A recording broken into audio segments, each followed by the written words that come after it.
중보자입니다. 요절 말씀으로 6절을 같이 읽겠습니다. 6절, 8장 6절 시작.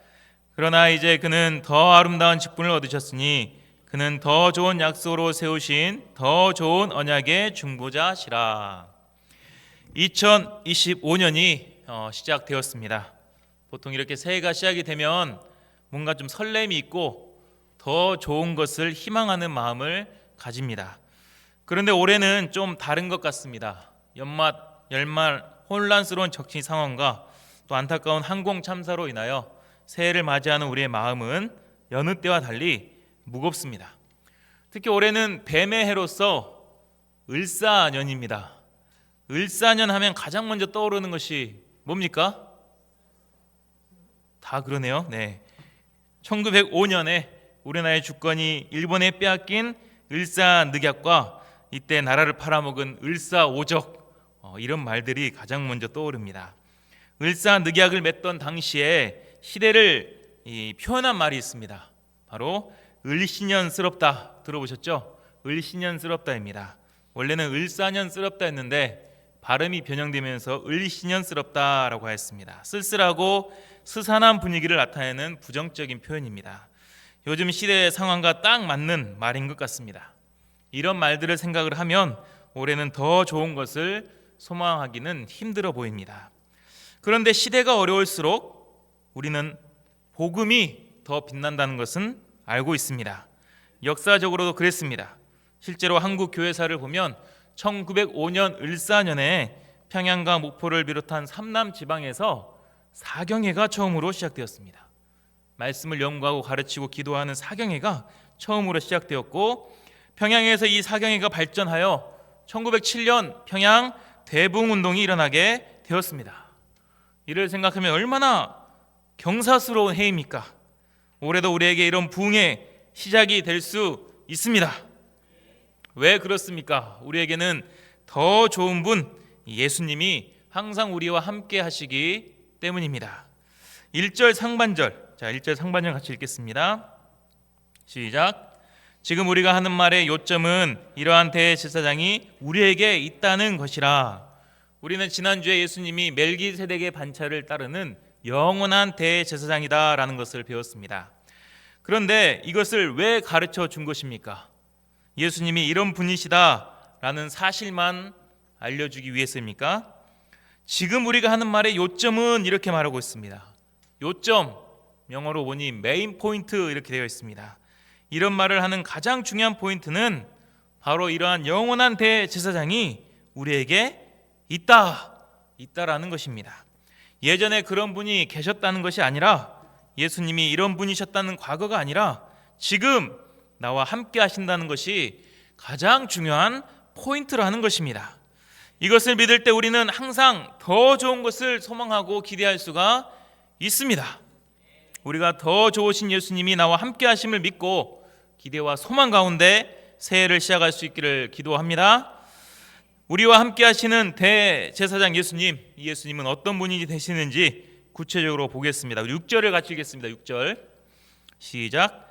그러나 이제 그는 더 아름다운 직분을 얻으셨으니 그는 더 좋은 약속으로 세우신 더 좋은 언약의 중보자시라. 예수님은 더 좋은 언약의 중보자가 되십니다. 왜 그렇습니까? 첫째로 더 아름다운 직분을 얻으셨기 때문입니다. 구약의 제사장들도 아름다운 직분을 얻었습니다. 성막과 성전에서 하나님을 섬길 수 있다는 것은 아주 큰 축복이었습니다. 출애굽기에서 표현된 대제사장의 옷은 아주 화려하고 영광스러웠습니다.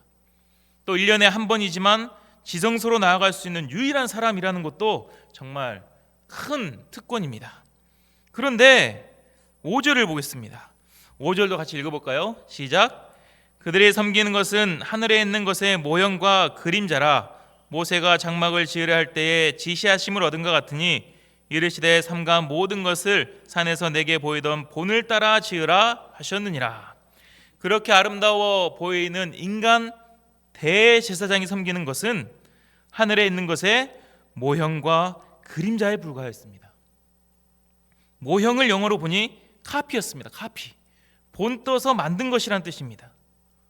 예를 들어서 지구본은 실제 지구를 본떠서 만든 모형입니다. 우리가 우주로 나가서 실제로 볼 수가 없으니 모형으로 만들어 보게 한 것입니다. 모델하우스도 마찬가지입니다. 실제 아파트가 아직 지어지지 않았으니 모형으로나마 만들어 체험해 보도록 하는 것입니다. 이 땅에서 섬기는 제사장들이 그러했습니다. 그들이 아름다운 직분을 감당하고 있었지만 모형에서 섬기는 것에 불과했습니다. 그런데 예수님은 어떠하였습니까? 1절 하반절부터 2절까지 한번 읽어보겠습니다. 시작. 그는 하늘에서 지극히 크신 이의 보좌 우편에 앉으셨으니 성소와 참 장막에서 섬기는 이시라. 이 장막은 주께서 세우신 것이요 사람이 세운 것이 아니니라. 예수님은 땅이 아니라 하늘에서 지극히 크신 이의 보좌 우편에 앉아 계십니다. 성소와 참 장막에서 섬기십니다. 참은 트루 이렇게 되어 있습니다. 모형이 아니라 진짜 성소와 장막에서 섬기십니다. 사람이 세운 것이 아니라 하나님께서 직접 만드신 하늘 성소에서 우리를 위해 대제사장 직분을 감당하고 계십니다. 이는 맨날 지구본만 보던 우리가 실제로 우주에 나가서 진짜 지구를 보게 된 것과 같습니다. 모델하우스만 구경하던 우리가 실제 그 아파트에 들어가 살게 된 것과 같습니다. 저는 지난 여름에 로마에서 콜로세움과 천지창조 그림을 실제로 보았습니다. 촌놈이 정말 출세했습니다. 실제로 봤어요. 그동안 살아오면서는 모형이나 복사본 그림만 보다가 실체를 보게 되니 얼마나 마음이 떨렸는지 모릅니다. 왠지 건물과 그림이 살아있고 그 뒤에 후광이 비춰지는 것처럼 느껴지기도 하였습니다. 사람이 아무리 모형을 완벽하게 만든다고 한들 원본은 모형과 완전히 다릅니다. 마찬가지로 하늘 진짜 성소에서 섬기시는 예수님은 이 땅의 제사장들과는 차원이 다릅니다. 훨씬 더 아름다운 직분을 얻으신 분이십니다. 둘째로 예수님은 더 좋은 약속으로 세움을 받으셨습니다. 우리 7절과 8절 상반절 같이 읽어보겠습니다. 시작. 저 첫 언약이 무흠하였더라면 둘째 것을 요구할 일이 없었으려니와 그들의 잘못을 지적하여 말씀하시되 하나님은 출애굽한 이스라엘 백성들과 첫 언약을 맺으셨습니다. 그들을 제사장 나라 거룩한 백성으로 삼아 주시며 언약에 순종하기를 바라셨습니다. 그런데 그들은 쉽게 언약을 깨고 불순종하였습니다. 말씀대로 살지 않았습니다. 온갖 죄를 짓고 위선적인 삶을 살았습니다. 그래서 하나님은 언약의 돌판을 깨뜨리셨습니다. 성전을 무너뜨리시고 바벨론 포로가 되게 하셨습니다. 하지만 하나님은 이런 이스라엘 백성들과 다시 언약을 세우십니다. 8절 하반절 읽어보겠습니다. 8절 하반절 시작. 주께서 이르시되 볼지어다 날이 이르리니 내가 이스라엘 집과 유다 집과 더불어 새 언약을 맺으리라. 이 말씀은 예레미야 31장 31절 말씀을 인용한 것입니다. 바벨론 포로로 끌려간 이스라엘의 회복을 말씀하시는 내용입니다. 그런데 여기서 하나님은 새 언약을 맺으신다고 말씀하십니다. 이 새 언약의 특징이 무엇인지 우리 10절도 한번 읽어보겠습니다. 10절 시작. 또 주께서 이르시되 그날 후에 내가 이스라엘 집과 맺을 언약은 이것이니 내 법을 그들의 생각에 두고 그들의 마음에 이것을 기록하리라. 나는 그들에게 하나님이 되고 그들은 내게 백성이 되리라. 구언약은 돌판에 기록을 했습니다. 영화 10개를 보면 불이 돌판을 막 치면서 글자가 새겨집니다. 옛날 영화라서 CG도 없었을 때인데 정말 잘 표현한 기억이 나서 아직도 기억에 남아 있습니다. 그런데 새 언약은 어디에 기록이 됩니까? 우리 마음에 기록이 됩니다. 불이 돌판에 글자를 새기듯 성령의 불이 우리 마음판에 하나님의 언약을 새기십니다. 돌판에 새겨진 것은 이스라엘 백성들이 보지도 못하고 깨졌지만 마음에 새겨진 언약은 깨지지 않습니다. 지울 수도 없습니다. 또한 옛 언약의 시대에서는 일일이 제사장에게 나아가 물어봐야 했습니다. 스스로 율법을 판단하고 지킬 힘이 없었기 때문입니다. 하지만 마음에 새겨진 새 언약은 우리 스스로 하나님의 뜻을 묵상하고 분별할 수 있는 힘을 줍니다.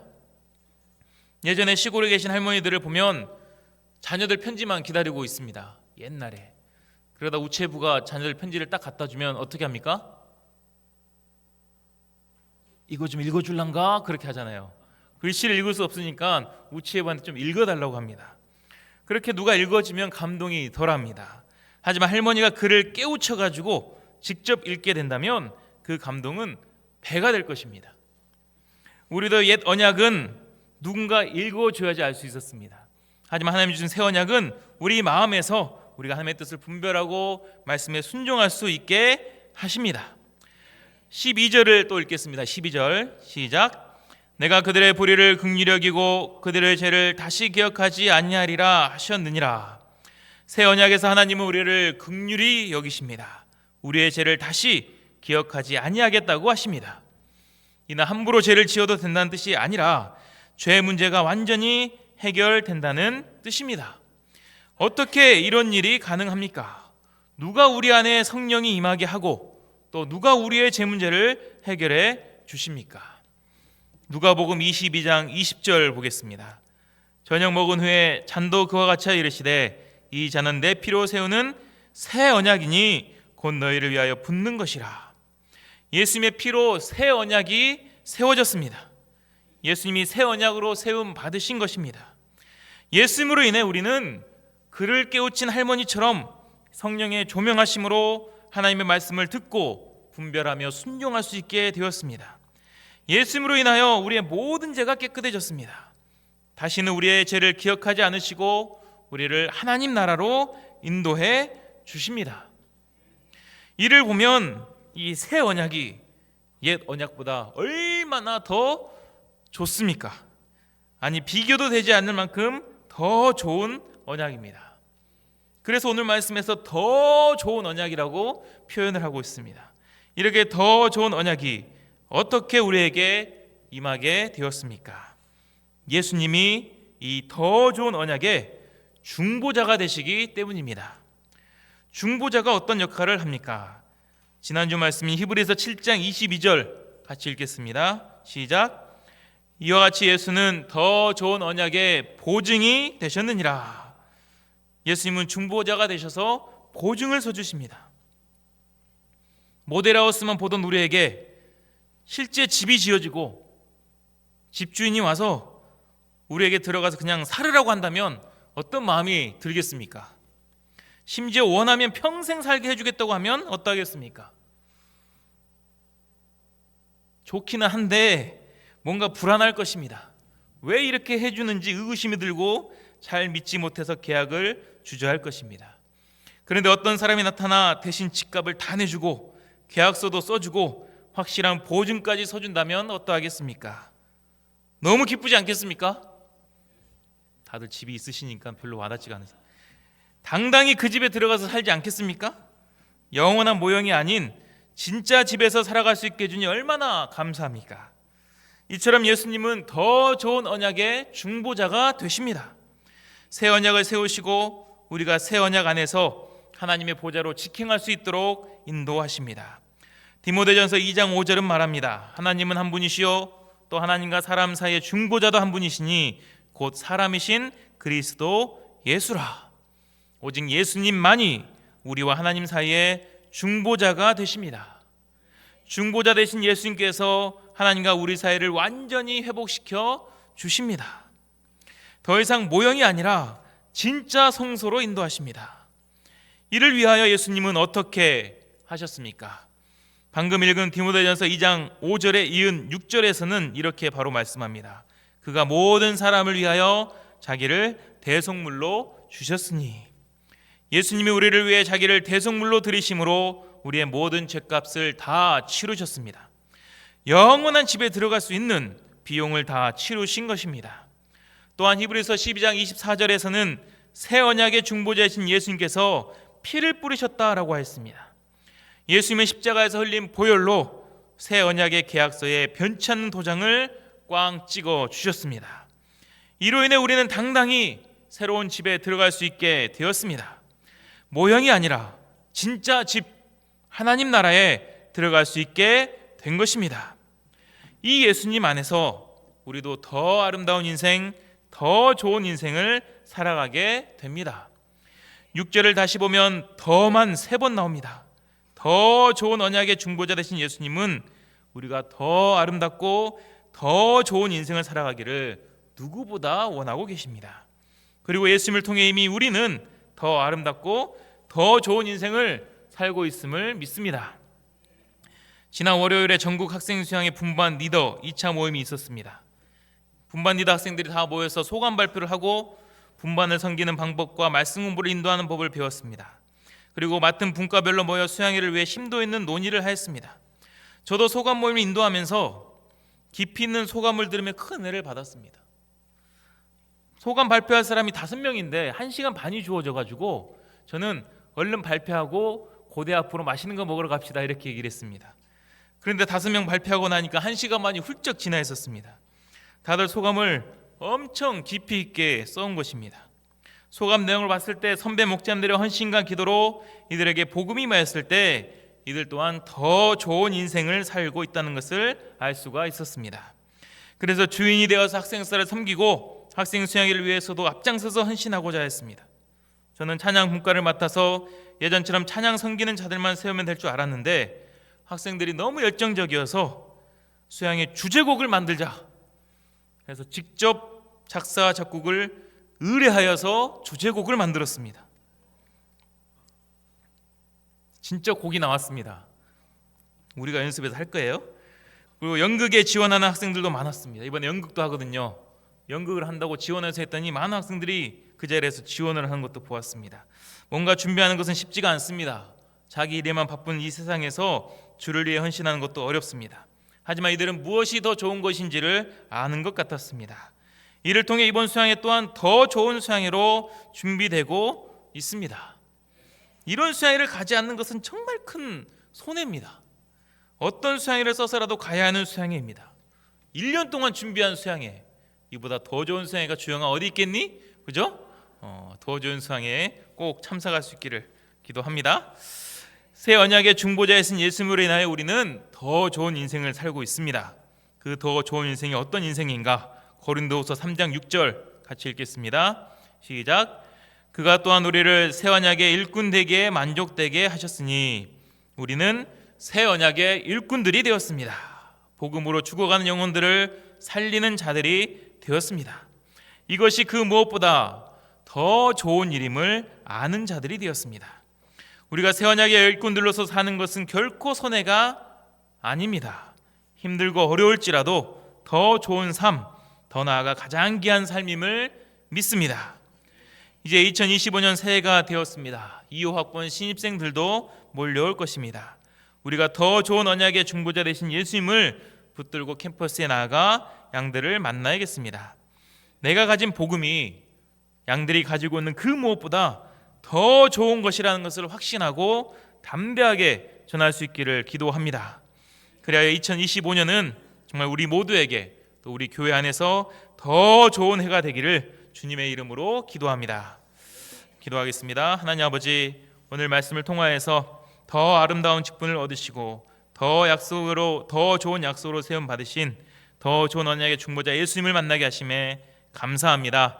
예수님께서 이 땅에 오셔서 더 좋은 언약의 중보자가 되사 우리를 하나님께로 인도하여 주시고 영원한 하나님 나라로 우리를 들어가게 하셨습니다. 이를 위해 예수님께서 대속물이 되어주시고 십자가에서 피를 흘리셨습니다. 이보다 귀한 것, 값진 것, 더 좋은 것은 없다는 것을 우리는 알고 있습니다.